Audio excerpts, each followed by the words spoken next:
정의용 국가안보실장 등 대북 특사단이 내일 문재인 대통령의 친서를 들고 북한을 방문합니다. JTBC 취재 결과 북한이 전체 핵 리스트를 단계적으로 공개하는 방식을 제안해옴에 따라 특사단은 북미 간 의견을 조율할 수 있는 중재안을 들고 방북할 것으로 보입니다. 장하성 청와대 정책실장이 어제 뉴스룸에 나와 소득주도 성장과 부동산 정책에 대해 늦어도 내년 하반기에는 문재인 정부의 정책 효과가 나타날 것이라고 말했습니다. 이에 야당은 무책임한 발언이라며 대통령이 장하성 실장을 당장 해임하라고 공세를 폈습니다. 집값이 오르는 걸 막기 위해서 정부가 서울과 수도권에 2022년까지 주택 30만 호 이상을 추가로 공급할 계획입니다. 서울 외곽의 그린벨트를 풀거나 도심 정비사업 규제를 일부 완화하는 방안이 검토되고 있습니다. 제21호 태풍 제비가 일본에 상륙한 뒤 오사카 간사이 공항이 물에 잠겨 폐쇄되면서 800여 편에 가까운 항공편이 결항됐고 높은 파도 때문에 정박하고 있던 유조선이 공항 인근 다리에 부딪혔습니다. 밤사이 최고 200mm의 폭우가 쏟아진 충청과 강원 등 중부지방에서 피해가 잇따랐습니다. 대청호와 소양호 등 전국의 호수와 하천은 폭우에 떠내려온 쓰레기로 몸살을 앓고 있습니다. 병역 특례 논란이 국회 입법으로 이어지고 있습니다. 빌보드 차트 1위에 오른 방탄소년단에게도 병역 특례를 적용하는 이른바 BTS법이 곧 발의될 예정인 가운데 아예 군 면제 혜택 자체를 없애는 내용의 법안도 제출될 것으로 보입니다. 유은혜 교육부 장관 후보자가 20여 년 전 위장 전입을 한 사실을 인정했습니다. 하지만 아들의 병역 기피 의혹과 사무실 임대 특혜 논란에 대해선 관련 자료를 제출하며 해명했습니다.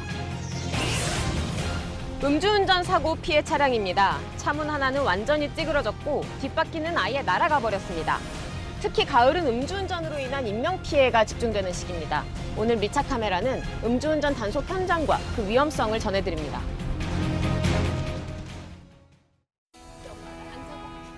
마스크가 필요 없는 세상으로. 내일을 바꾸는 현대 수소전기차. 예, 시청자 여러분, JTBC 뉴스룸을 시작하겠습니다. 대북 특사단이 내일 오전에 문재인 대통령의 친서를 들고 평양으로 갑니다. 오늘 뉴스룸은 이와 관련해서 JTBC가 파악한 내용을 첫 소식으로 올립니다. 특사단이 내일 평양으로 가면 이르면 내일 오후에 정상회담 날짜가 나오게 될 것으로 보이는데 JTBC 취재 결과 북한은 단계적 핵 리스트 제출을 원하고 있고 특사단이 이 부분에 대한 중재안을 가지고 갈 것으로 알려졌습니다. 먼저 이서준 기자의 보도입니다. 대북 특사단이 내일 평양을 방문해 조율할 핵심 의제는 북한의 핵리스트 제출과 관련된 걸로 알려졌습니다. 정부 관계자는 북한은 핵리스트 제출을 여러 단계로 나누어 하길 원한다고 설명했습니다. 북한이 핵리스트를 한꺼번에 제출하긴 어렵지만 핵리스트 제출 자체를 거부하진 않는 분위기라는 게 정부 관계자들의 설명입니다.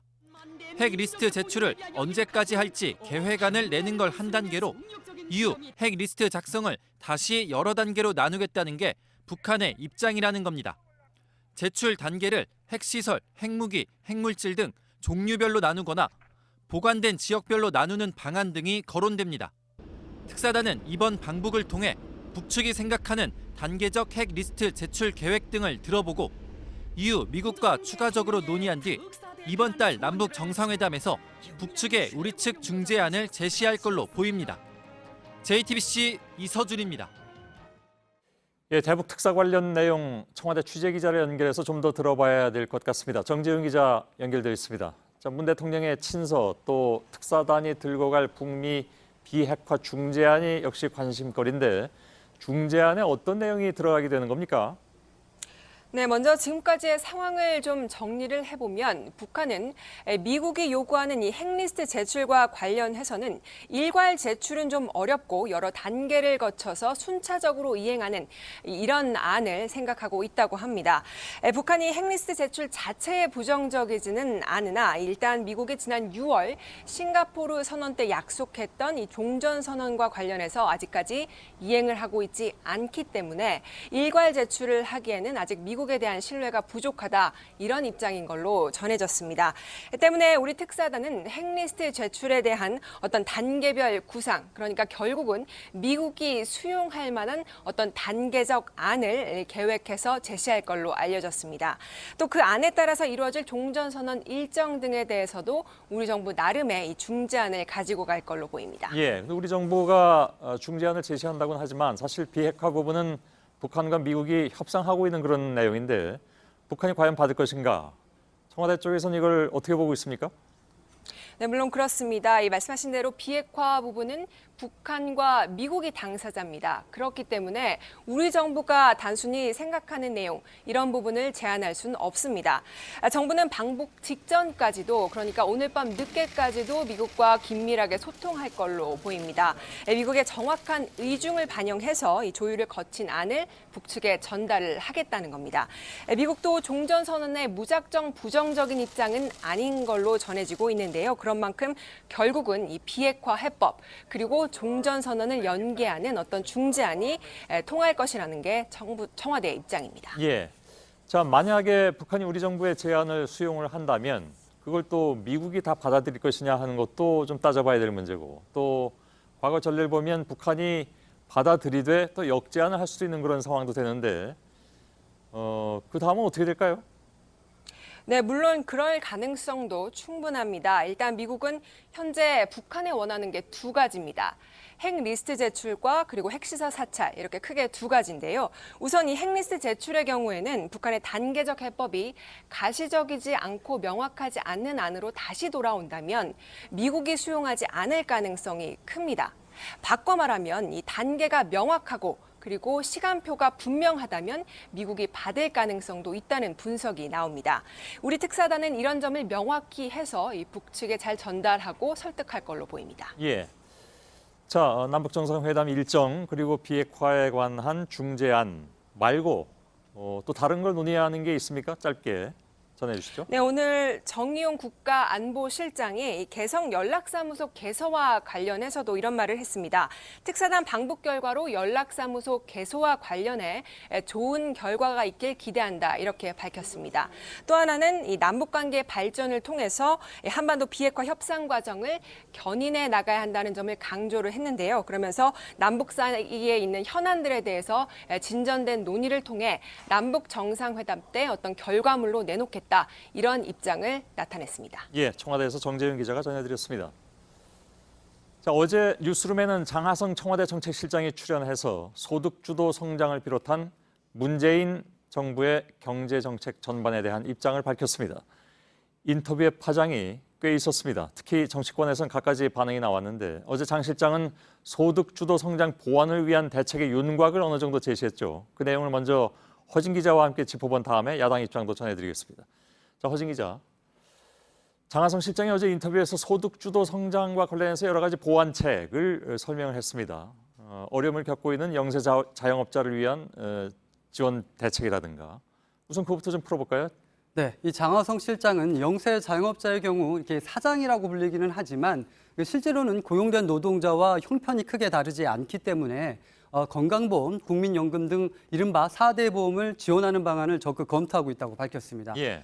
또한 근로장려세제, 그러니까 일을 많이 할수록 이 보조금도 많이 주는 EITC 제도의 대상이 올해는 400만 명입니다.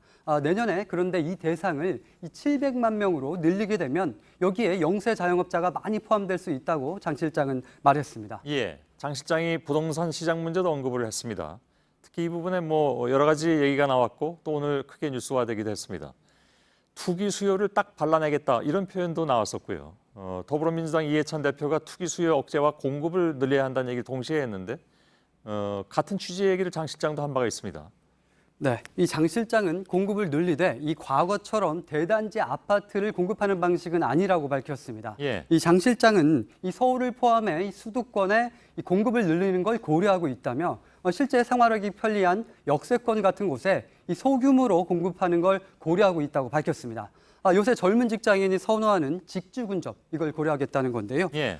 또한 이 보유세를 높이면 이 거래세는 낮춰야 한다는 김병준 자유한국당 비상대책위원장의 주장에 대해서도 매우 공감한다고 했습니다.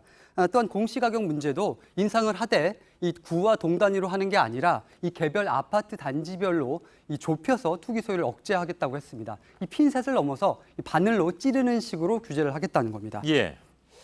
자, 오늘 장 실장 인터뷰를 놓고 뜨거운 논쟁이 벌어지고 있습니다. 일부에서는 거시지표에 대해서는 좀 지나친 낙관을 편 게 아니냐, 뭐 이런 지적도 나왔고요.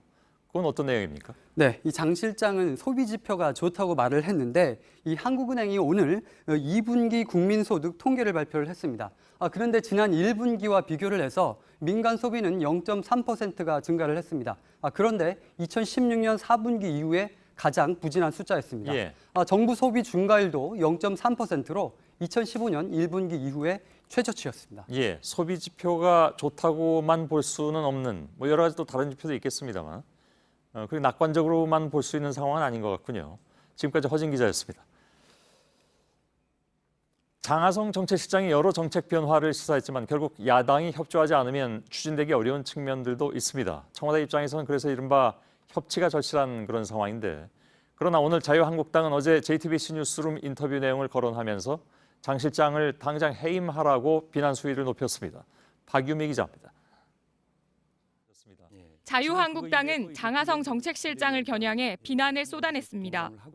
어제 JTBC 인터뷰 발언을 종일 도마에 올렸습니다. 특히 소득주도 성장 정책의 효과를 기다려달라고 한 대목을 집중 공격하면서 세월호 선장 같다는 표현까지 동원했습니다.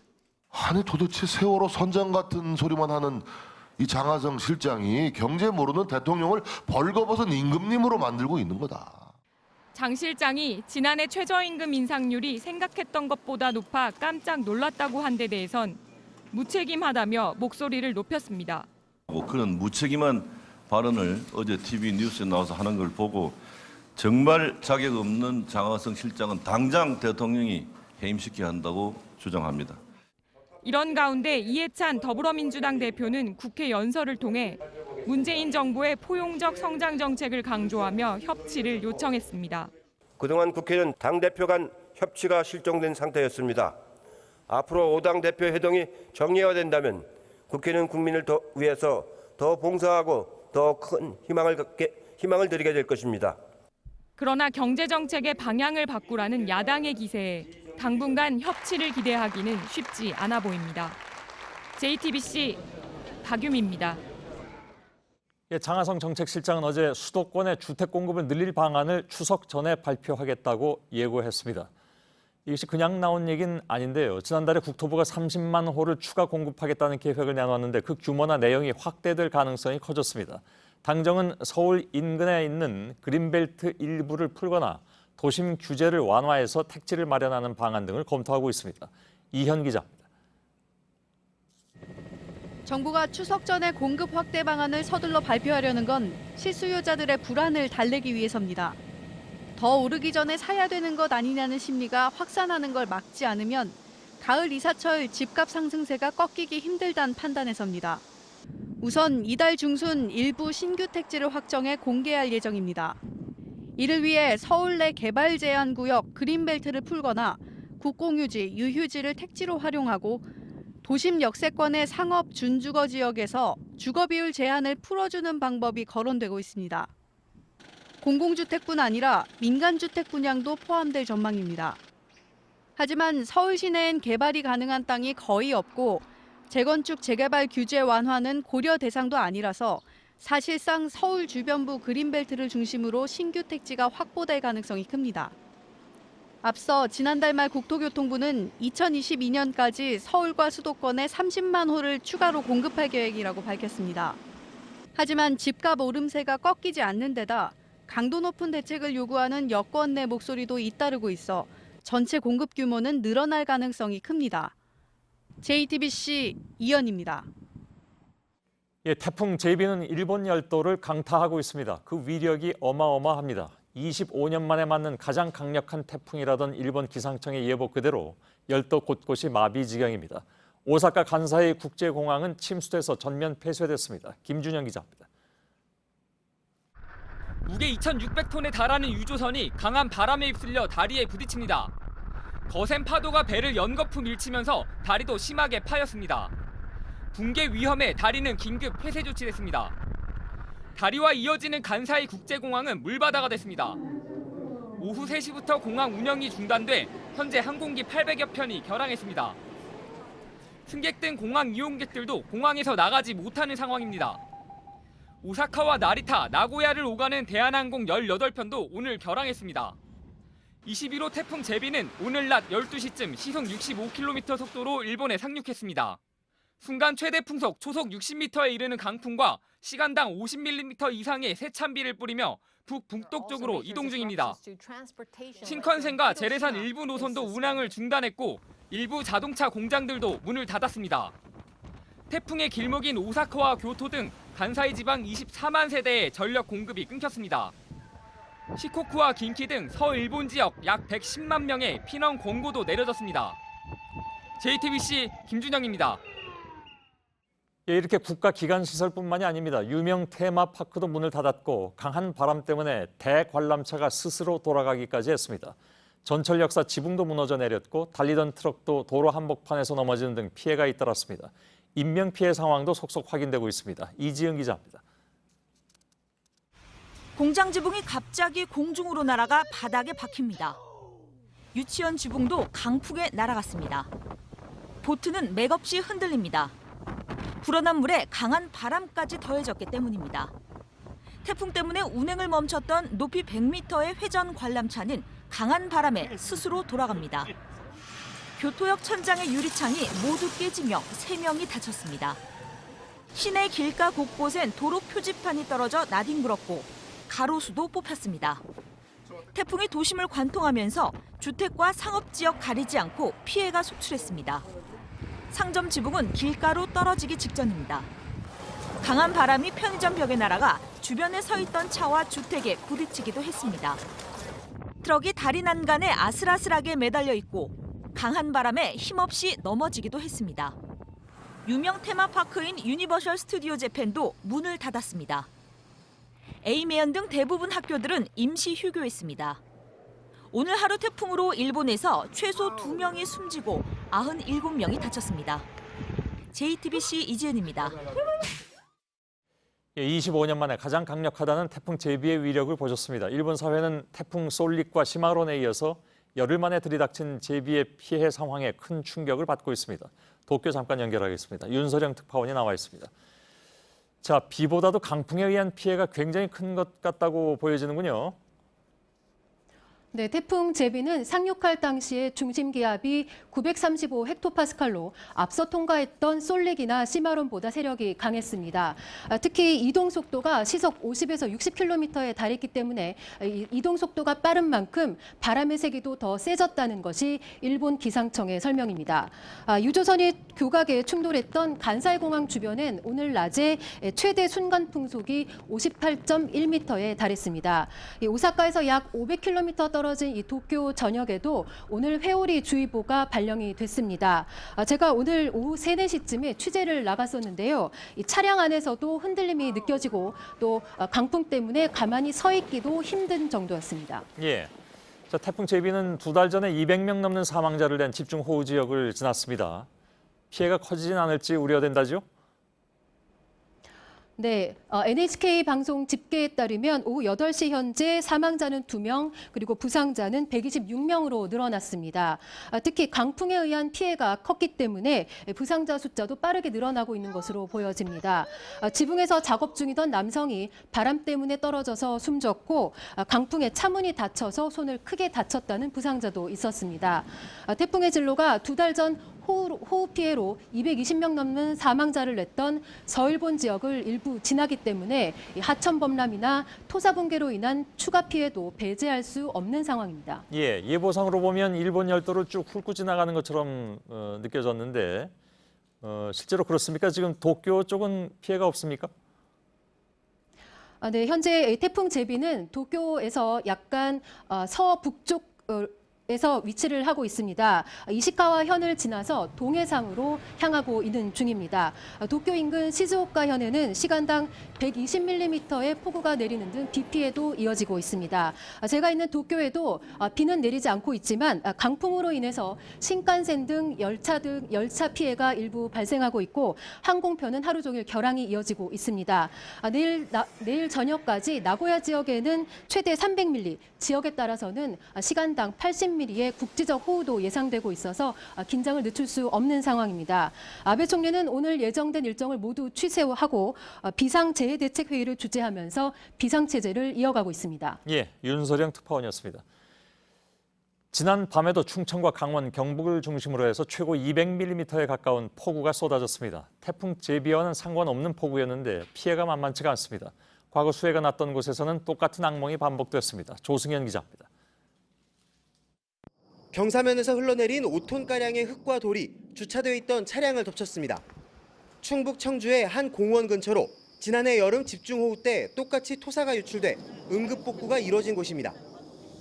세종시 한 마을의 다리도 처참하게 부서졌습니다.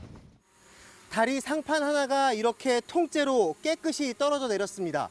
그런데 이 다리 역시 지난해 7월 수해를 입은 지 겨우 1년여 만에 집중호우로 또다시 끊어져 버렸습니다. 어제부터 오늘 새벽까지 충청과 강원, 경북 등 중부 지역에 집중된 비로 피해가 속출했습니다. 세종에선 도심이 물바다로 변하면서 주택 침수 등 40여 건의 피해가 접수됐습니다. 중부고속도로 오창휴게소 부근에선 빗길에 미끄러진 통근버스가 옆으로 넘어져 19명이 다쳤습니다. 충북 단양에선 하천이 불어나 캠핑객 9명이 한때 고립됐고, 괴산에선 산에서 흘러내린 토사가 양계장을 덮쳐 닭 10,000마리가 폐사했습니다. 강원도 영월에선 낙석 200톤이 도로에 쏟아졌고, 경북 문경에선 지하차도에 물이 차올라 차량이 고립됐습니다. 전북 전주에선 사찰 근처 집안이 무너져 내려 마을 주민 6명이 긴급 대피하기도 했습니다. 날이 밝으면서 복구 작업이 시작됐지만 주 후반 다시 비가 예고돼 있어 걱정이 커지고 있습니다. JTBC 조승현입니다. 예, 최근에 기습폭우라는 말을 자주 쓰게 되죠. 워낙 짧은 시간에 집중적으로 내리기 때문인데 시간당 강수량을 넘어서 15분 강수량에도 주목해야 할 정도입니다. 그러나 우리의 기상위성은 이 속도를 따라잡지 못하고 있습니다. 예보가 아닌 중계라는 말이 나오는 이유이기도 하죠. 박상욱 기자입니다. 지난달 29일 아침 강원도 철원엔 시간당 최고 113.5mm의 비가 내렸습니다. 철원 동송읍의 자동 관측기 기록을 분석해보니 하루 강수량의 절반이 이 시간대에 집중됐습니다. 특히 5시 9분부터 24분까지가 최고조였습니다. 그날 밤 경기도 의정부엔 15분 새 37mm의 비가 쏟아졌습니다. 기상청은 시시각각 변한 강수대를 제대로 예측하지 못해 예보가 아닌 중계를 한다는 비판을 받았습니다. 천리안 1호 위성이 한반도의 구름을 촬영한 영상입니다. 이 같은 사진 한 장을 촬영해 전송받는 데에만 15분이 걸립니다. 당시 이 비구름대가 시속 30에서 40km의 속도로 이동했는데 이 사진을 한번 받아보고 나면 이 구름은 이미 10km 넘게 이동한 후인 셈입니다. 당시 비구름대의 남북 간 폭은 10km에 불과했습니다. 위성을 통한 관측과 예측은 번번이 빗나갈 수밖에 없었습니다. 기상청은 이런 문제를 해소하기 위해 촬영과 전송 시간이 5분으로 단축된 천리안 2호를 연말쯤 발사할 예정입니다. 하지만 이 사진을 받아 지상자료 등을 종합한 예측 모델을 만드는데 최소 30분이 걸립니다. 템포가 빨라진 기습폭우에 예측 작업 전반의 개선이 필요하다는 지적입니다. JTBC 박상욱입니다. 다음 소식입니다. 병역 특례 제도를 놓고 굉장히 많은 의견들이 쏟아지고 있습니다. 국위 선양을 한 방탄소년단이야말로 군 면제 혜택을 받아야 한다는 주장이 대표적이죠. 이와는 다르게 군 면제 혜택을 아예 없애야 한다는 목소리도 커지고 있습니다. 이런 양쪽의 주장이 오늘 모두 국회 입법으로 이어지고 있습니다. 이윤석 기자입니다. 국회 국방위 소속 김중로 의원은 이른바 방탄소년단법을 준비 중입니다. 대중문화에서 세계적으로 인정받을 경우 병역 특례를 주는 게 핵심입니다. 외교관 수십 명목을 하면 국민적인 합의로라도 그거 해줘야 될 것 같아. 방탄소년단 봐요. 국가대표 중에서도 정말 최고의 국가대표 아닌가. 안민석 국회 문화체육관광위원장도 BTS는 빌보드 차트 1위까지 해서 분명히 국가에 공헌을 했다면서 병역 특례 범위를 확대해야 한다고 했습니다. 세부적인 기준은 여론의 공론화 과정 등을 통해 충분히 만들 수 있다는 입장입니다. 반면 국방위 소속 김병기 의원은 병역 특례 대상에게 주어지던 군 면제 혜택을 없애고 최대 50세 안에 특기병이나 지도자 등의 형태로 군 복무를 해야 하는 내용의 법안을 발의할 예정입니다. 사회 통합에 지금 방해가 되는 상황이 되었거든요. 면제 형태가 아니라 복무 시기만 연장해 주는 방향으로 개정을 해서 그분들이 자신의 재능을 사회에 환원할 수 있는 방향으로. 민주당 정책위원회는 일단 병역 특례 제도를 바꾸는 것에 신중한 모습입니다. 정책위 고위 관계자는 여론이 들끓고 있기 때문에 차분하게 논의를 해야 한다며 현실적으로 적합한지 등을 살펴봐야 한다고 말했습니다. 그동안 병역 특례 관련 비리가 끊이지 않았고 병력 자원이 계속 감소하는 것도 정부와 여당 입장에선 고민스러운 부분입니다. JTBC 이윤석입니다. 예, 저희들이 이 문제와 관련해서는 잠시 후 2부에서 국회 쪽의 의견을 좀 듣도록 하겠습니다. 국회를 물론 대표해서 얘기할 분은 아니긴 합니다만 문화체육관광위원회 위원장을 맡고 있는 안민석 의원을 스튜디오에서 만나서 얘기를 나누겠습니다. 그리고 안 의원의 생각과 또 다른 생각을 가진 전문가도 있을 수 있기 때문에 금준의 그 의견도 역시 듣도록 하겠습니다. 작년 1월 3일에 입대해서 오는 10월 2일에 전역 예정인 육군 현역의 경우에 군 생활이 하루 줄어듭니다. 이렇게 3년여에 걸쳐서 복무 기간이 조금씩 줄어들어서 2020년 6월 25일 입대자부터는 기존의 21개월보다 3개월이 줄어든 18개월간을 복무하게 됩니다. 해군과 해병대 의무 경찰 등도 육군과 마찬가지로 군 생활이 3개월 단축되고 공군은 2개월 짧아집니다. 정부는 오늘 이낙연 국무총리 주재로 국무회의를 열어서 이와 같은 내용의 현역 병사의 복무기간 단축안을 확정했습니다. 유은혜 사회부총리 겸 교육부 장관 후보자가 자신에 대한 의혹을 적극 해명하고 나섰습니다. 딸의 초등학교 입학을 위한 위장 전입은 인정했지만 아들의 병역 면제 특혜 그리고 사무실 임대 특혜 등은 자료까지 제시하면서 부인했습니다. 백민경 기자입니다. 유 후보자의 딸 장모양은 7살이 되던 1996년 어머니인 유 후보자와 함께 주소지를 서울 중구 정동으로 옮깁니다. 여전히 가족과 함께 서울 서대문구에 살고 있었지만 덕수초등학교로 전입하기 위해 주민등록만 옮긴 겁니다. 유 후보자는 친구 딸 아버지의 주소지라며 유치원 친구와 함께 초등학교에 다니도록 한 것이라고 해명했습니다. 부동산 투기나 명문 학교 진학을 위한 건 아니라는 취지입니다. 아들이 무릎 십자인대 파열로 병역을 면제받은 데 대해선 불법이나 특혜는 없었다고 주장했습니다. 14살이던 2011년 유도 연습을 하다 오른쪽 무릎에 십자인대가 파열됐고 3년 후 다시 파열돼 재수술을 받았다는 겁니다. 소속 상임위인 교문위의 피감기관 소유 건물에 지역구 사무실이 입주한 것에 대해선 피감기관인 건 알았지만 특혜는 없었다고 해명했습니다. 내부 지침은 우리가 몰랐던 거고 우리가 임대차 보호법이나 법률적으로나 이런 거는 전혀 우리가 문제가 없지 않느냐. 또 건물주인 국민체육진흥공단 측에서 계약 해지를 검토하자는 공문만 보냈을 뿐 다른 협의는 없었다고 밝혔습니다. 그러나 임대료가 시세보다 저렴하다는 의혹이 남아 청문회에서도 공방이 계속될 것으로 보입니다. JTBC 백민경입니다. 오늘 오후에 경기도 용인에 있는 삼성전자 기흥 사업장에서 이산화탄소가 유출돼서 협력업체 노동자 1명이 숨졌습니다. 현장에 함께 있던 다른 직원 2명도 병원으로 이송됐지만 아직 의식을 되찾지 못한 것으로 알려지고 있습니다. 어떻게 된 일인지 잠깐 좀 알아보겠습니다. 현장에 연지환 기자가 나가 있습니다. 사고가 어떻게 났는지 구체적으로 파악된 내용이 있는지요? 지하에서 작업을 하다 모두 쓰러졌다고 들었습니다. 네, 제 뒤로 보이는 곳이 오늘 사고가 일어난 삼성전자 기흥 사업장입니다. 한두 시간 전만 해도 경찰과 소방당국이 사고 조사를 위해 분주하게 드나드는 모습을 볼 수 있었습니다. 오늘 사고가 발생한 건 오늘 오후 2시쯤입니다.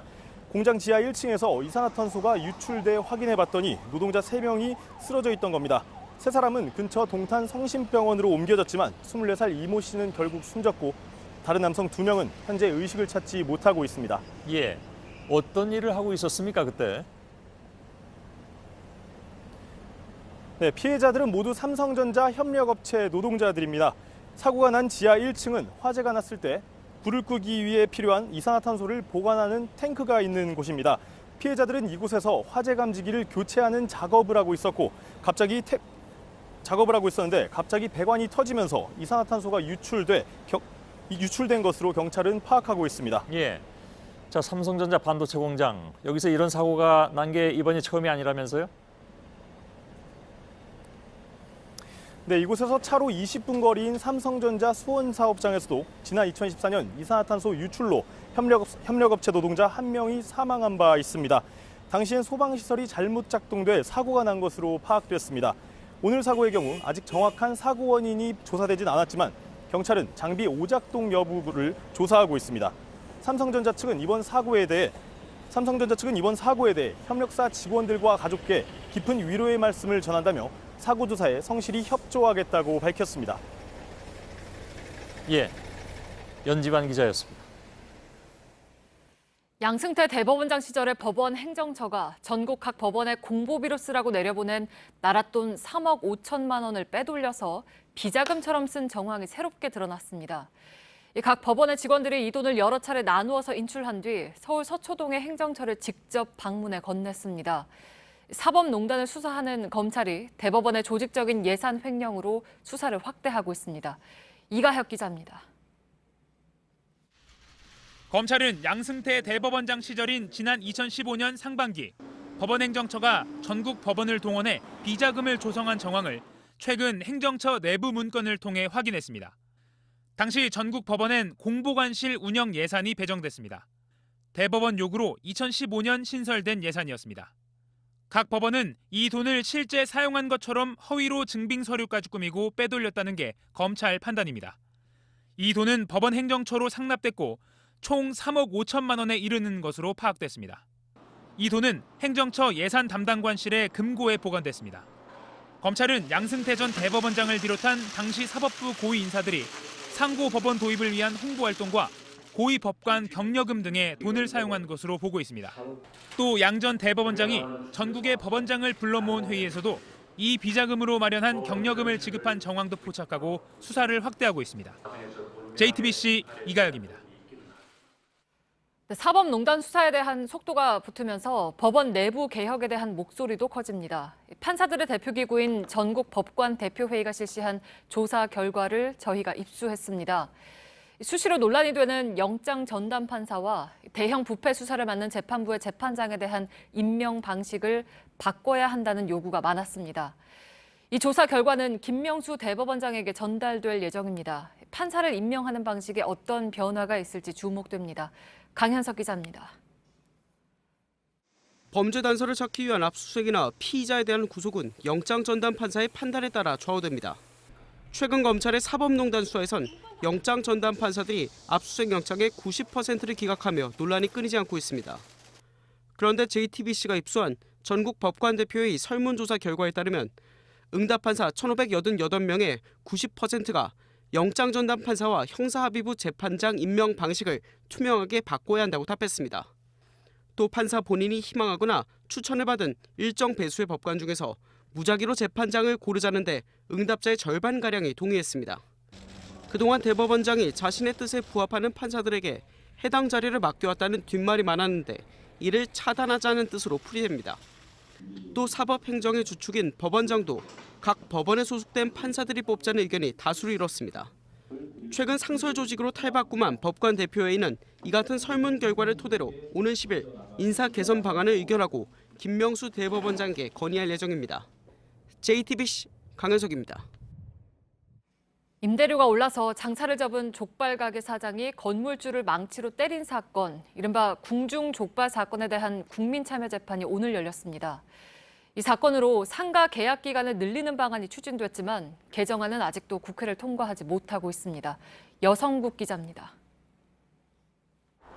서울 서촌에서 궁중족발 가게를 운영하던 김모 씨의 국민참여 재판에서 지난 6월 7일 사건이 담긴 CCTV 영상이 재생됐습니다. 망치를 든 김 씨가 건물주 이모 씨를 쫓아가며 때리고 차로 들이받으려는 듯한 모습을 강조한 검찰은 살해 고의가 있었다고 주장했습니다. 이 씨는 머리와 어깨 등 전치 12주의 상해를 입었습니다. 하지만 김 씨의 변호인은 이 씨를 혼내주려 했을 뿐 살해 고의는 없었다며 임대료를 둘러싼 이들의 갈등을 설명했습니다. 건물주 이 씨가 보증금 5천만 원에 월세 300만 원이던 임대료를 보증금 1억 원에 월세 1,200만 원으로 크게 올리려 했다는 겁니다. 이후 지난 6월 4일 강제 집행 끝에 김 씨가 결국 장사를 접게 됐다고도 했습니다. 김 씨에게 살인미수와 특수상해 중 어떤 죄를 적용해 얼마만큼의 처벌을 할지는 배심원 판결을 토대로 이번 주 목요일 재판부가 결정합니다. 궁중족발 사건 이후 상가 임대차 보호법 논란도 커졌습니다. 정부와 여당은 계약을 갱신해달라고 요구할 수 있는 기간을 현재 5년에서 10년으로 늘리는 방안을 추진했습니다. 하지만 8월 임시국회에선 개정안이 통과되지 못했고 여야는 9월 정기국회에서 이 문제를 다시 논의합니다. JTBC 여성국입니다. 오늘 아침 경남 고성에서 25인승 버스가 빗길에 미끄러지는 사고가 났습니다. 진주에서 통영으로 가던 병원 통근 버스였고 17명이 다쳤습니다. 배승주 기자입니다. 25인승 버스 앞부분이 형체를 알아보기 힘들 정도로 심하게 파손됐습니다. 차량 내부도 성한 곳이 없습니다. 오늘 오전 8시 20분쯤 경남 고성군 상리면 국도에서 25인승 버스가 가로수와 방호벽을 잇따라 들이받았습니다. 2차로로 달리던 버스는 인도로 올라가 가로수를 충격 후 그 뒤로도 20m를 미끄러진 뒤 멈췄습니다. 사고 당시 충격으로 벽돌로 쌓은 담벼락이 모두 무너져 내렸고 교통 표지판이 종이장처럼 구겨졌습니다.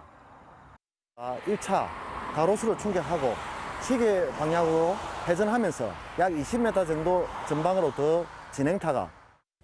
경남 통영시 한 병원 통근버스인데 진주에서 통영으로 출근하던 길에 사고가 난 겁니다. 당시 버스에는 병원 직원 11명과 대학 실습생 6명 등 17명이 타고 있었습니다.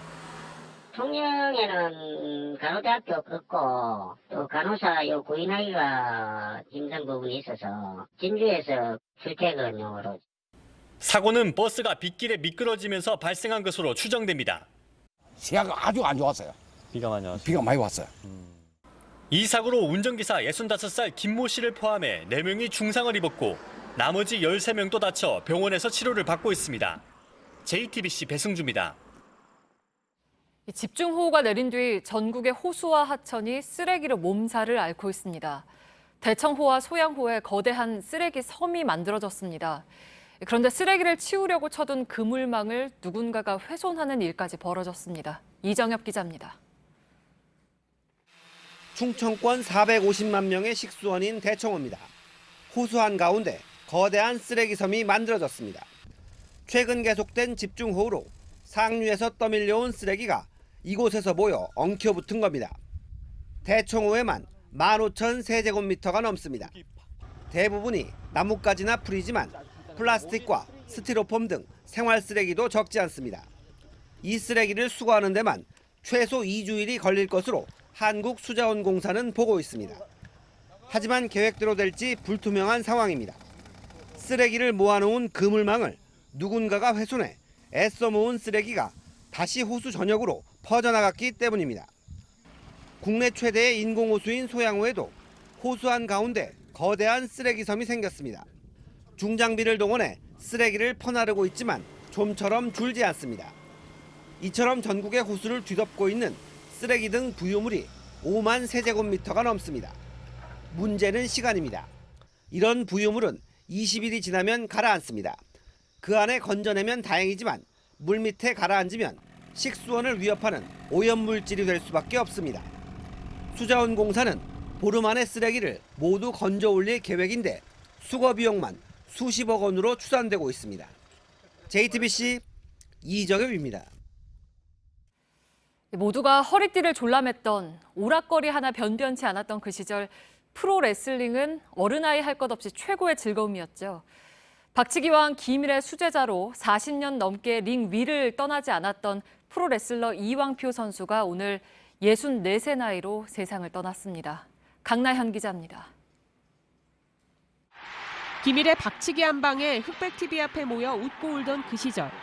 이왕표도 레슬러를 꿈꾸던 소년이었습니다. 21살이 되던 1975년 기밀체육관을 찾으며 시작된 레슬링 인생. 스승은 처음에 마른 명태 같다고 지적했습니다. 190cm의 큰 키에도 100kg 넘게 몸집을 불렸습니다.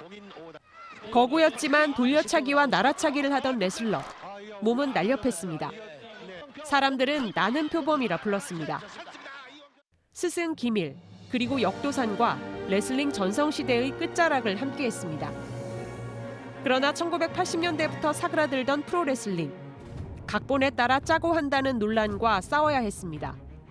경기 자체 그 룰에 따라서 그냥 시합을 하는 거지 짜고 안 짜고라는 건 없어. 야구, 축구 같은 프로스포츠에 밀려났고 최근엔 진짜 싸움 같은 이종격 투기의 기세에 눌렸지만 이왕표는 프로레슬링은 땀과 함께 만들어낸 진짜라고 이야기했습니다. 링에서 그를 끌어내린 건 5년 전에 걸린 담도암이었습니다. 가장 강한 강적을 만났습니다. 암이라는 복병 앞에서 제가 무릎을 꿇었습니다, 여러분. 결국 2015년 은퇴했고 이후 병마와 이기고 지는 싸움을 계속 이어왔습니다. 링 위에서 죽는다면 영광스러울 것이라던 우리 시대 마지막 프로레슬러는 오늘 천상의 링으로 떠났습니다. 어쨌든 뭐 이제 그동안 수고했다, 고생했다, 그 정도였었을 것 같아요. 말씀이 많으신 분이 아니니까. JTBC 강나현입니다. 브라질 국립박물관에서 난 큰 불로 인류 역사의 유물들이 한순간에 잿더미가 됐습니다. 기원전부터 현대사에 이르는 유물과 동식물 표본 2,700만 점 가운데 무사한 건 10% 정도입니다. 역사학자들은 우리의 존재를 잃게 됐다고 했습니다. 이한주 기자입니다.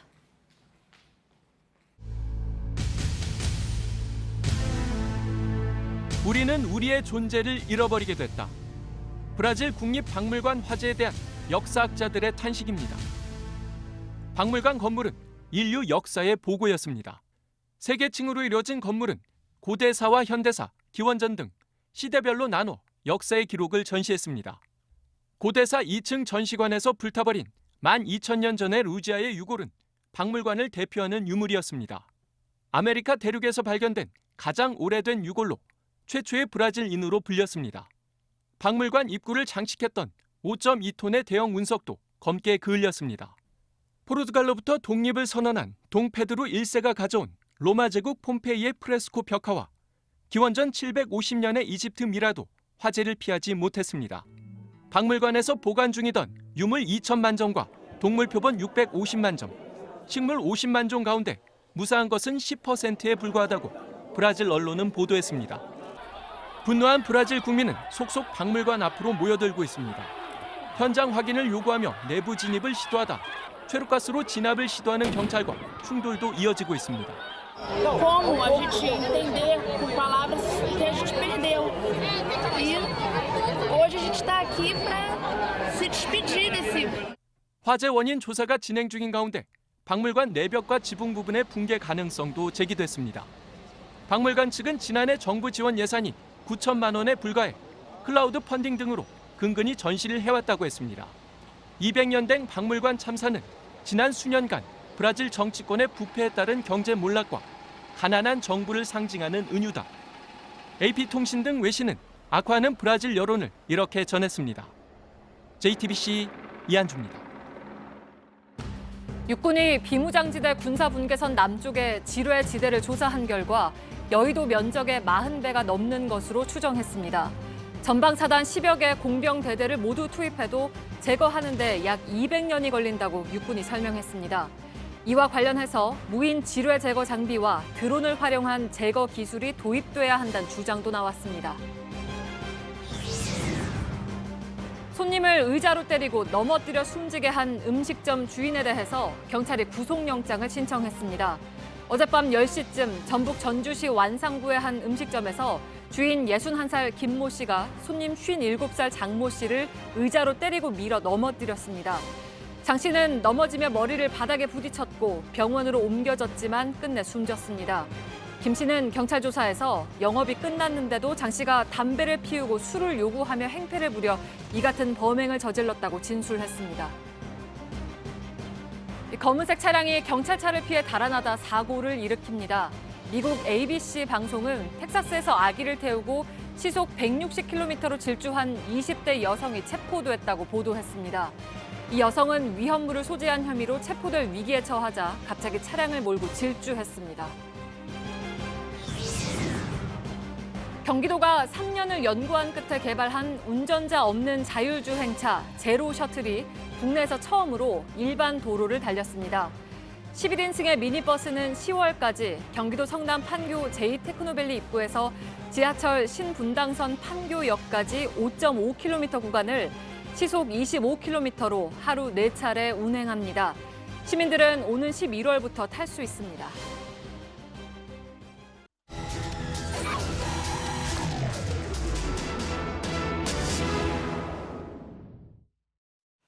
네, 오늘 밀착 카메라는 음주운전에 대한 내용입니다. 오늘 새벽에도 경기도 수원에서 만취한 운전자가 지하차도로 추락했습니다. 사실 통계상으로는 음주운전 적발 건수가 최근 줄어드는 추세입니다. 하지만 재범자 비율은 높아지고 있습니다. 윤재영 기자입니다. 9월의 첫째 주 토요일 밤입니다. 서울의 한 대로에서 음주운전 단속이 한창인데요. 만일의 사고에 대비해 저쪽에는 경찰이 탄 승합차도 대기 중입니다. 잇따르는 사고로 음주운전에 대한 경각심이 높아지는 가운데 경찰의 단속에 동행해봤습니다. 시작한 지 얼마 되지 않아 음주 감지기가 울립니다. 진짜 여기까지 다리가 왔는데 물로 들어가고 쫙 물로 입을 헹군 뒤 혈중 알코올 농도 측정에 들어갑니다. 0.05% 이상은 면허 정지, 0.1%가 넘어가면 취소입니다. 어휴, 많이 올라. 자, 선생님 130 취소입니다. 아시겠어요? 차는 대리기사가 와서 몰고 갑니다. 혹시 이런 식으로 오시는 경우 많으세요? 간혹 있습니다. 다리가 안 오니까 많이 하시더라고요. 동이 트는 새벽에도 계속되는 단속. 저는 솔직히 어저께 밤에 마셨고요. 아니 지금 숨 다 낀 사가 있어요. 그때 샛길로 빠져나가려던 차를 경찰이 붙잡습니다. 정확한 수치를 측정해야 하는데 쉽지 않습니다. 중간에 자꾸 보시다가 못 드시면 아시고 들어보시라고. 아니 일단 금방 보신 거예요. 이거 빨세요. 빨면 안 되는 거예요. 혈중 알코올 농도 0.158%, 면허 취소입니다. 오전 7시가 조금 넘은 시각 단속이 시작된 지 채 1시간도 흐르지 않았는데요. 벌써 4명째 음주운전자가 나왔습니다. 약 3시간 동안 6명의 음주운전자가 적발됐습니다. 5명 단속하면 1명 정도는 도망을 갑니다. 음주운전은 습관이에요. 습관. 3주 전 교통사고를 당한 조 씨. 중앙선 건너편 만취 운전자 차량이 조 씨의 차를 옆으로 들이받은 겁니다. 음주운전 사고 피해자 조 씨의 차입니다. 뒷바퀴 하나는 통째로 날아갔고 차 문도 완전히 찌그러져 얼마나 위험한 사고였는지 짐작할 수 있습니다. 정면으로 추돌 했었으면 더 크게 났다고 하더라고요. 완전히 사망에 이르는 수 있는 그런 심각한 상황이었는데 죄송하다는 이제 사고 한마디도 못 들어봤고 근데 좀 운이 좋아서 정말 그렇게 됐다고 보죠. 음주운전자의 운전 패턴을 데이터베이스로 만든 시뮬레이션 프로그램입니다. 평상시에는 정상적으로 달리는 도로지만 음주운전 모드에서는 비틀거리며 중앙선을 침범하다 결국 사고를 냅니다. 나는 음주운전을 해도 사고 안 나고 단속 안 될 자신 있다라는 이런 어떤 착각으로 실제 최근 음주운전 적발 건수는 감소 추세입니다. 하지만 재범률은 꾸준히 상승하고 있습니다. 때문에 처벌 강화 목소리가 나옵니다. 2회 적발 시 바로 처벌 수위를 높이는 선진국들과 달리 국내법은 2회까지는 초범자 기준을 적용 중이고 단속 기준도 관대한 편입니다. 한 번이라도 하게 되면 내가 앞으로 살아가는데 큰 문제거리가 된다는 걸로 인식을 하게 되면 그래도 좀 조심할 것 같은데. 지난 한 해 음주운전으로 인한 사고 사망자는 439명. 하루 평균 1명 이상꼴입니다. 습관 또는 설마 하는 아니란 생각이 낳은 도로 위의 불행. 이젠 멈춰야 할 때입니다. 밀착 카메라 윤재영입니다. ING 생명하면 떠오르는 색. 오렌지. 여기에 단어 하나만 더하면 오렌지 라이프. 이것은 당신에게 주고 싶은 새롭고 멋진 라이프. 이제 ING 생명이 오렌지 라이프로 이름을 바꿉니다. 우리의 이름이 당신의 삶이 되도록. 오렌지 라이프.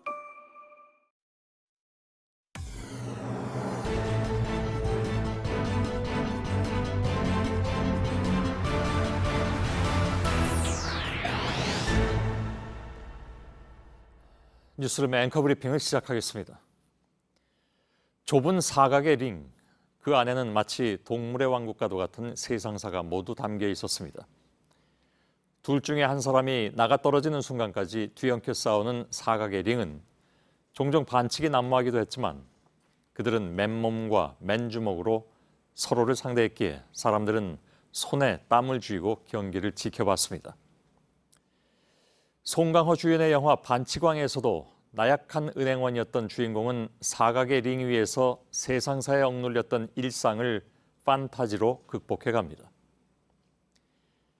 헤드록, 어슴풀에 잊혀가던 프로레슬링의 용어는 영화 덕에 다시 살아나 일상에 유행하기도 했었죠.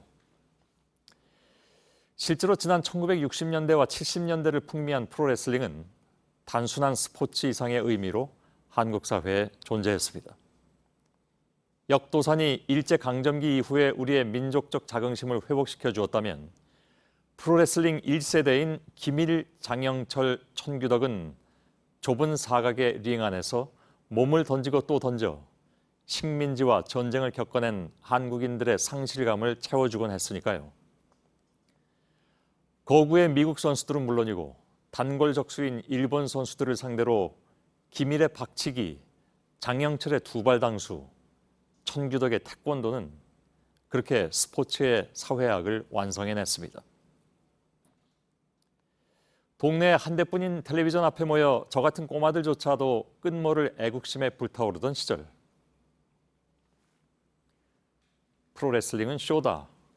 논란의 그 발언으로 프로레슬링은 사양길을 걸었다지만 쇼이건 아니건 이미 그것은 중요하지 않았습니다. 사람들은 그로 인해 행복했고 의기충천했던 가상현실의 세계. 이제는 찌든 가난과 상실감에선 벗어난 시대라고는 하지만 현실은 여전히 녹록지 않고 삶은 고달프기에 우리는 그로부터 훨씬 훗날까지도 바로 이 사람, 이왕표를 가질 수 있었을지도 모릅니다. 프로레슬링의 끝자락에 서 있던 그가 오늘 세상과 작별했습니다. 플라잉 드롭킥, 전매 특허와도 같았던 발차기의 주인공은 그의 선배들이 일으켜놓은 로망과도 같았던 그러나 치열했던 가상현실의 거의 마지막 주인공이었습니다. 저도 헤드록 해드릴 수 있습니다. 지난 2015년 은퇴를 선언한 날 뉴스룸에 출연했던 그는 그보다 4년 전 노지심 선수와 함께 저를 만났을 때를 기억하고는 그렇게 말했었죠. 오늘은 좀 참아달라면서 다음을 기약했었는데 조금은 민망하더라도 그때 그냥 해보시라고 할 걸 그랬습니다. 다시 한번 헤드록. 오늘의 앵커 브리핑이었습니다.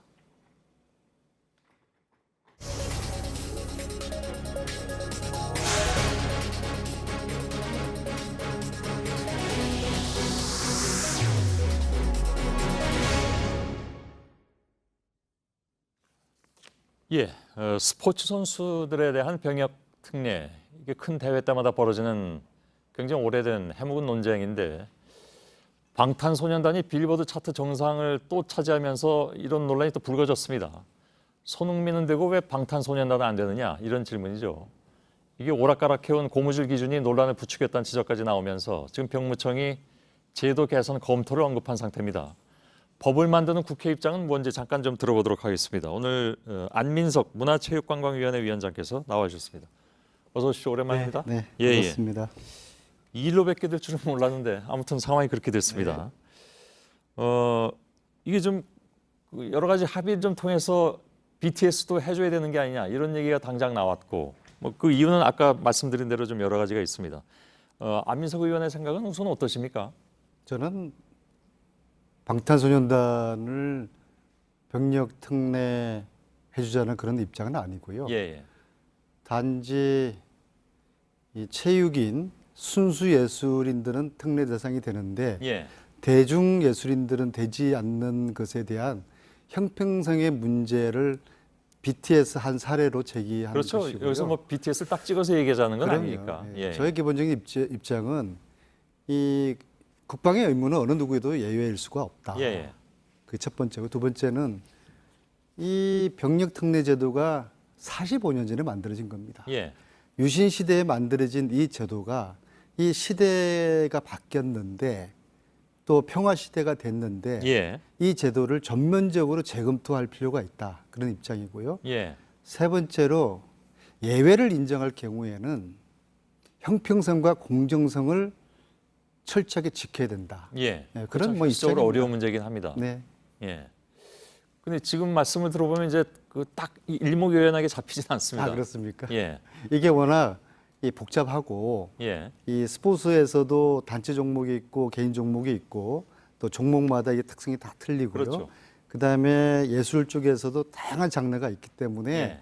이게 굉장히 그 복잡한 논란일 수밖에 없는 것이죠. 예를 들면 뭐 아까 말씀하신 대로 예를 들면 순수 예술 같은 경우에 뭐 콩쿠르에서 1등하면 면제해주게 한다든가. 근데 대중문화 쪽은 예를 들어서 뭐 빌보드 차트 1위 했다고 그 다른 나라 그 상업적 차트인데 거기서 1위 했다고 그러면 면제해주냐 이런 기준을 만들기도 어려운 것 같고 어떤 사실은 제 기억으로 2006년에 예. 문화체육관광부에서 대중예술인들의 요구를 지금 말씀하신 것처럼 예. 왜 우리는 안 되냐, 순수 예술인들은 되는데 대중예술인들은 왜 안 되느냐라는 있었습니다. 요구가 예. 있어서 문화체육관광부에서 TF팀을 구성을 해가지고 적극적인 검토를 한 적이 있었어요. 예. 그러나 그것이 불발이 됐는데요. 이유는 첫째로 지금 말씀하신 것처럼 기준을 정하기가 굉장히 그 애매한 것입니다. 예. 케이스가 다 다르니까. 그렇죠. 그리고 예. 특히 대중예술은 어떤 뭐 국제적인 대회가 있는 게 아니지 예. 않습니까? 두 번째로는 어떤 국제적으로 공인된 그런 그 행사나 대회가 없어요. 예. 스포츠만 하더라도 올림픽이 있고 아시안 게임이 있고 세계 선수권 대회가 있어서 그게 국제적으로 공인된 시합에서 기록을 가지고 점수화해서 특혜를 주면 되는데 예. 대중예술 같은 경우에는 그런 국제적으로 공인된 그런 시합이 있을 수가 없는 것이죠. 예. 세 번째로는 만약에 지금 대중예술인들에 대한 병력 특혜를 주면은 그런 군대를 갔거나 지금 가 있는 대중예술인들의 형평성의 문제가 되는 예. 것이죠. 그래서 스포츠 선수도 뭐 이미 갔다 온 선수들도 있으니까 네. 그걸 또 이렇게 맞춰보면 뭐 꼭 대중문화예술 쪽만 그렇게 형평성을 따질 일은 아니지 않느냐라는 반론이 또 나오지 않을까요? 그러니까 스포츠하고는 좀 틀립니다. 스포츠는 우리의 제도가 굉장히 특이합니다. 예. 전 세계적으로 유례가 없는데요. 예. 젊은 선수들을 국가가 키워내서 육성을 해서 대표적으로 태릉 선수촌에 합숙을 시켜서 예. 메달을 따게 해서 국가가 그 선수들에게 보상을 해주는 소위 말하는 국가 스테이트 아마추어리즘이라고 그러거든요. 국가 예. 아마추어리즘이라고 하는데요. 그렇기 예. 때문에 그 선수에 대한 그 선수의 결과에 대한 성적에 대한 국가가 보상을 해줘야 되는 그러한 시스템을 지금 운영하고 있는 것이죠. 예. 문제는 그 제도는 이 제도가 생긴 가 73년이거든요. 그 당시에는 국가가 스포츠를 통해 가지고 국위 선양도 하고 예. 또 북한과의 체제 경쟁도 하고 또 전두환 시대에는 뭐 정권의 정통성이 약했으니까 스포츠를 통해서 사회적인 통합도 예. 이뤄내고 이런 세 가지 기제 하에서 국가 아마추어리즘이 가능했는데 지금 45년 지난 지금 시점은 체육의 패러다임이 변했거든요. 예. 어떤 뭐 체육학과 교수 출신이시기 때문에 잘 아시겠죠, 그 부분. 예. 그러니까 지금은 이제 어떤 스포츠가 국가를 위한 그런 스포츠라기보다도 국민들의 건강이나 삶의 질, 여가선용 그런 식으로 패러다임이 바뀌고 있거든요. 예. 그래서 새로운 패러다임, 새로운 시대, 특히 이제 이 체제 경쟁을 통해 스포츠가 체제 경쟁의 대리전이었던 시대는 완전히 예. 끝난 거 아니겠습니까? 지금 그 말씀 전제로 하자면 아예 그럼 특혜를 없애자는 쪽으로 얘기가 갈 수도 있는데요. 그러한 주장도 있겠지만은요. 그러나 이제 스포츠 선수들이라는 거는 이제 그 시기에 선수들의 기량이 아주 가장 뛰어난 그 시기거든요. 사실은 이 시기에 선수들을 다 군대를 보내게 되면은 우리는 이제 올림픽에서 메달을 더 이상 보기가 쉽지 않을 것입니다. 여기에 대한 국민적인 합의가 필요한 것이죠. 즉, 더 이상 올림픽에서 금메달, 메달을 덜 따도 좋으니까 공평하게 선수들 다 군대를 보내라 라는 국민적인 합의가 있어야 될 텐데 그러기는 좀 시간이 걸릴 것 같습니다. 그래서 대중문화 같은 경우에도 이게 제가 뭐 대중문화 쪽도 면제하자는 저 얘기를 드리는 게 아니라 이런 의견도 있을 수 있기 때문에 그냥 전달을 해드리자면 대중문화도 사실은 젊은 시절에 가장 뭐 영감도 많이 떠오른다고 하고 그래서 많은 역작들이 또 그 젊은 시절에 많이 나오기도 하죠. 외국의 가수들 같은 경우에도 보면. 그럼 똑같은 주장을 하지 않을까요, 혹시? 그래서 스포츠는 국가가 책임지고 선수들을 육성을 하고 또 그 선수들은 태극마크를 달고서 훈련하고 태극마크를 달고 시합을 추천한 거란 말입니다. 반면에 대중문화계 예술인들은 그런 이제 어떤 국가적인 차원의 그런 육성은 한 건 아니죠. 개인의 어떤 재능이나 개인의 욕구, 개인의 어떤 열정에 의해 가지고 훈련하고 그 결과가 뭐 자신의 명예롭게 나타나고 또 그것이 어떤 뭐 돈으로 연결되고 뭐 그런 점에서는 틀리죠. 근데 조금 아까 말씀하신 것처럼 그런 그 스포츠를 국가가 이제 관리해야 되느냐 하는 기본적인 의문이 생기잖아요. 좋은 지적이신데요. 시민사회에서는. 그래서 더 이상 이 국가 아마추어리즘 이것이 온전하겠느냐, 또 할 필요가 있겠느냐 그런 의문이 있는 것이고요. 그런 속에서 선수들의 남자 선수들에게는 병역 특례 있지 않습니까? 그리고 병역 특례에다가 더불어 연금 제도라는 게 있어요. 사실은 이 병역 특례나 연금 제도라는 게 전 세계 유례가 없습니다. 제가 알기로는 우리나라에서만 있는 제도거든요. 조금 이따 팩트체크해서 다룰 겁니다. 아마 맞을 겁니다. 그러나 이것이 과거에 구사회주의 체제, 동구권에서 있었던 제도입니다. 국가가 어린 선수들을 육성하고 선수들에게 돈도 주고 그리고 메달 따면은 국가가 보상하는 그런 게 과거 사회주의 체제에서 있었는데 지금은 제가 알기로는 전 세계에서 아마 우리나라가 우리나라 유일한 걸로 알고 있고요. 그래서 본질적으로 이런 국가 스테이트리즘에 대한 어떤 재검토부터 해야 될 시점이라고 저는 생각합니다. 이 속에서 운동선수들의 병역 특례 문제를 보게 되면은 자동적으로 좋은 해법이 나올 거라고 봅니다. 무슨 대안 같은 걸 가지고 계십니까? 지금 말씀하시는 걸 그냥 말씀하신 것만 따라서 생각을 하자면 특례는 없애는 쪽으로 좀 더 기울어지신 것 같은 그런 느낌도 저는 들어서. 이제 특례를 폐지하는 건 능사가 아니라고 보고요. 그건 좀 더 시간이 걸릴 거라고 보고요. 그럼 다른 대안을 가지고 계시다는 말씀이에요? 당장에는 지금 현재 이 제도를 제대로 관리할 필요가 있어요. 무슨 말씀이냐면요. 지금 선수들이 병역 특례 요원으로 편입되고서 34개월 동안에 특기 분야에서 일을 해야 되는 의무가 있습니다. 그리고 그 34개월 동안에 544시간의 의무 봉사활동을 해야 됩니다. 이것이 지금 전혀 안 되고 있고요. 그래서 여기에 좀 관리를 될 필요가 있고요. 좀 더 틀을 좀 바꾸면 지금 일각에서 이야기하고 있는 마일리지 제도라는 그런 이제 업적을 쌓아가는 거. 그렇죠. 이 제도를 사실은 2013년도에 병무청에서 검토를 실질적으로 했었습니다. 그런데 왜 이것이 폐기가 됐냐고 하면요. 그러면 이 마일리지 제도를 두면은 포인트 적금처럼 이 포인트가 달성이 되기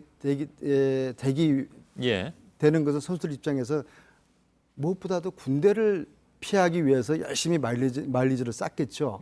그리고 그 마일리지가 어느 정도 달성된 다음에는 사실은 운동을 포기할 수도 있는 것이죠. 그래서 그러한 문제 때문에 그런 악용된 소지가 있기 때문에 병무청에서 이거를 폐기를 했고요. 그리고 세 번째는 이건 체육계에서 굉장히 합리적이고 좀 개혁적인 분들, 가령 예를 들면 축구에서 김호 감독 같은 분들, 또 농구에서는 박열 감독 같은 분들, 이런 분들이 오랫동안 제안을 하신 건데요. 운동선수들 운동하는 동안에는 일정 정도 수준이 되는 운동선수들, 그 선수들이 은퇴할 때까지 열심히 운동할수록 허용해 주고 은퇴하고 난 다음에 자기의 주 특기 분야에서 재능 기부를 할 수 있도록 하라.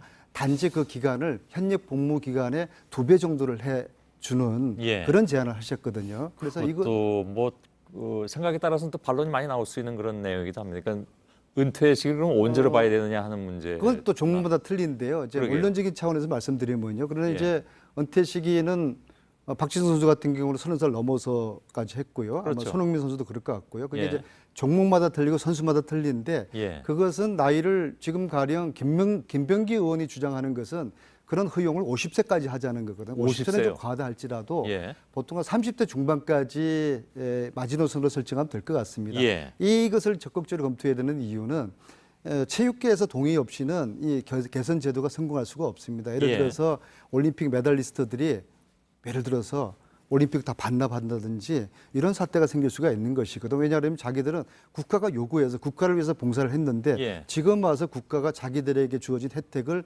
철회한다고 하면은 반발이 있을 수 있기 때문에 예. 이 제도 개선은 무엇보다도 이 체육계 선수 지도자들의 동의가 필요한데 예. 이 은퇴 후에 재능 기부하는 이것은 그동안 오랫동안 체육계에서 그래도 신망이 있는 지도자분들이 예. 제안하신 거기 때문에 이것은 상당히 좀 고려할 필요가 있다고 예. 생각을 합니다. 그러니까 그 안민석 의원께서는 그 부분에 더 이제 비중을 두고 대안을 제시하는. 저는 만약에 개선책을 만든다고 그러면은 체육계도 동의하고 그리고 국민들께서도 병력 특례로 이것을 끝나는 것보다는 가령 그런 거 아닙니까? 손흥민 선수가 유럽에서 열심히 그 프로 경기 활동을 하면서 국외 선양도 하고 돈도 벌고 그 다음에 30 넘어서 은퇴한 다음에 국내에 들어와 가지고 학교 축구부나 스포츠 클럽에서 한 3년 정도 지도자 생활로서 재능 기부한다고 하면 이 정도면 국민들의 동의가 얻을 수 있을 것 같습니다. 여러 가지 방안이 뭐 나올 텐데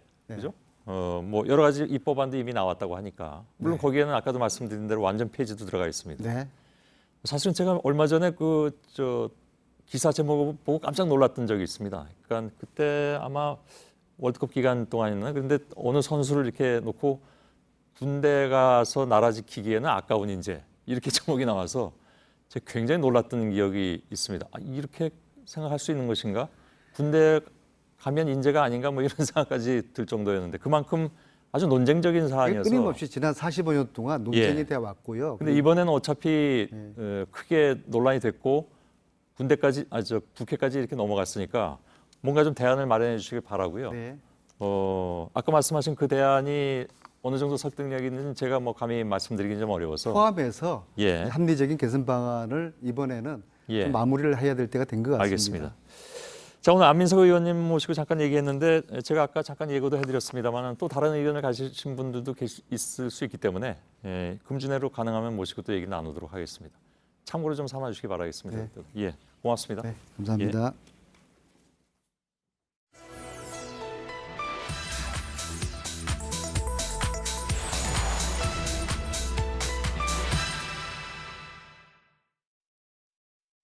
네, 조금 전 안민석 의원의 이야기를 들으셨듯이 정치권에서 병역 특례를 손보자는 목소리가 커지고 있습니다.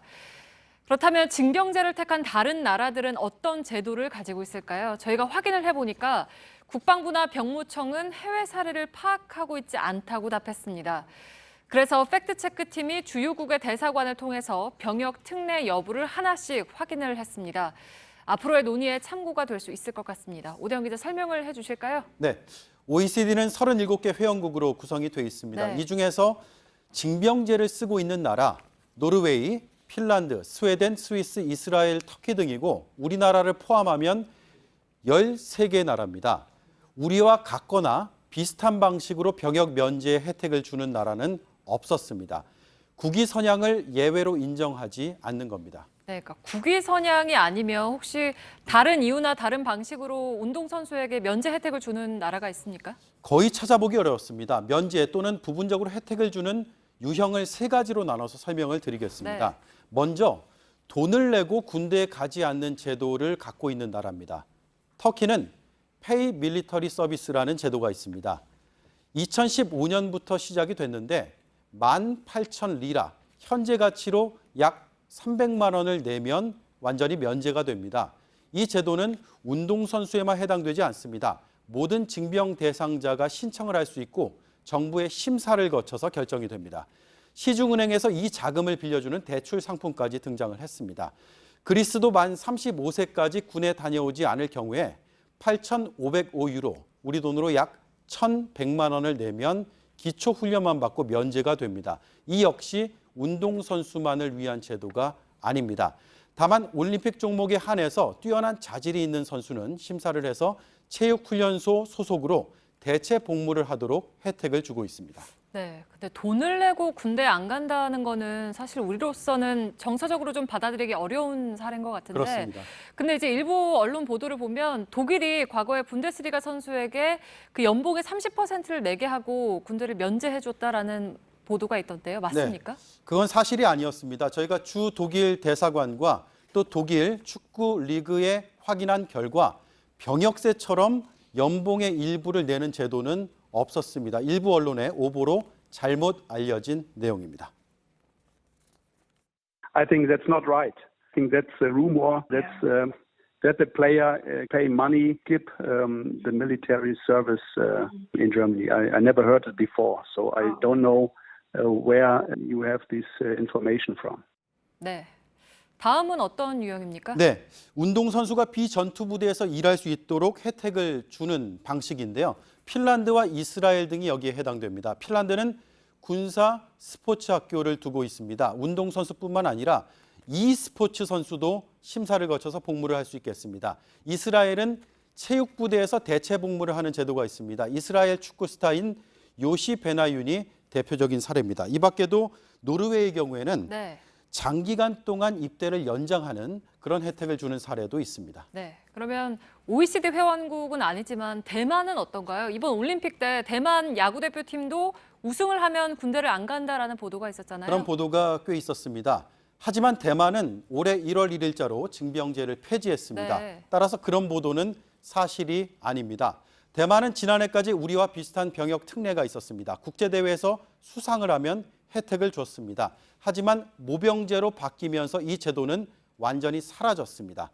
결론은 OECD 여러 국가에서 운동선수에게 다양한 대체 복무 기회를 주고 있지만 국위 선양을 이유로 포상 개념의 병역 혜택을 주는 나라는 찾기가 어려웠습니다. 네, 이 사안에 대해서는 찬반 여론이 뜨겁기 때문에 앞으로 다양한 논의가 필요할 것 같습니다. 팩트체크 오대영 기자였습니다.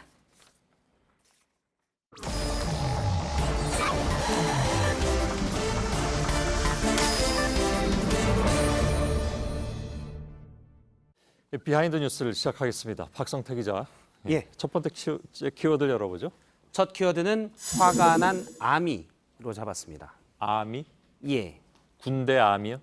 방탄소년단의 팬클럽 이름도 아미입니다. 예. 병역 특례 논란이 일면서 일부 정치인들이 형평성을 맞춰야 한다라면서 예로 든 것이 바로 방탄소년단이었습니다. 예. 방탄소년단도 빌보드 1위를 2번이나 했으니 군대를 빼줘야 한다는 주장인데요. 대표적으로 하태경 의원은 공식 인터뷰에서 특정 가수를 언급하진 않았지만 소셜미디어에서는 저렇게 병역특례제도 재검토하겠다고 발표한 계기는 바로 방탄소년단이었다라고 얘기를 했습니다. 예. 앞서 있었던 안민석 의원도 비슷한 얘기를 많이 했었고요. 왜 아미가 화가 났을까요?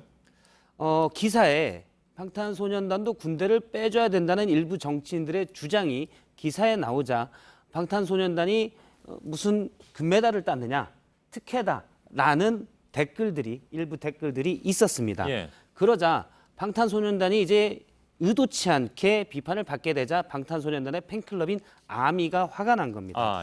하태경 의원의 트윗에 답글을 달았는데요. 방탄소년단을 왜 정치에 이용하냐, 이용하지 말라고 했고요. 100만 아미는 군 면제를 원한다고 한 적이 없다. 일부 외국인도 그리 어렵지 않은 영어로 답글을 달았는데요. I recommend you shut up, do not take... 이렇게 돼 있습니다. 직역하자면 당신이 입 다물기를 권고합니다. BTS를 당신의 정치적 의제에 갖다 붙이지 마세요라고 쓰기도 했습니다. 예. 아주 쉬운 용어 같지 않은데요? 핵심은 간단한 표현으로 되어 있는 것 같습니다. 예.